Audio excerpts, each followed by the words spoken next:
توجہ دے نال نہ سجے ویکھے نہ کھبے نہ اُتے نہ تھلے ایتھے نظر رکھے تے اے دنیا دے خیالات ذہن چوں کٹ دے سب تو پہلے اللہ دی حمد قریب بیان کرے مثال دے طور پہ الحمدللہ اللہ اکبر لا حول اللہ دی حمد بیان کرے تعریف بیان کرے لا الہ الا اللہ وحدہ لا شریک لہ لہ الملک و لہ الحمد وہو علی کل شیء کلمہ بڑا پیارا ہے وظیفہ بڑا پیارا ہے انبیاء دا پسندیدہ وظیفہ ہے جس بندے دا کوئی بھی کام اڑ گیا ہے نا اینو پڑھے اور ایک اور وظیفہ ہے لا الہ الا انت سبحانک انی کنت من الظالمین جڑا دعا دے اندر پہلے اینو پڑھ لیندا ہے پھر پڑھتا ہے درود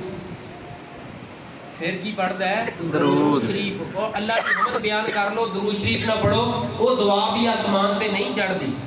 صرف درود پڑھو اللہ دی حمد بیان نہ کرو وہ دعا بھی آسمان تے نہیں چڑھ دی پہلے اللہ دی تعریف بیان کرو پھر رسول پاک تے درود پڑھو آسمان تو آواز ہوتی ہے میریاں تعریفاں نہ جرد کر لیاں میرے نبی تے درود بھی پڑھ لیا جیویں ہن کہندا جائے گا میں رب کو اوویں ہی مانتا جائے سبحان اللہ اے جی اصل دعا اور سنت طریقہ اور شرعی طریقہ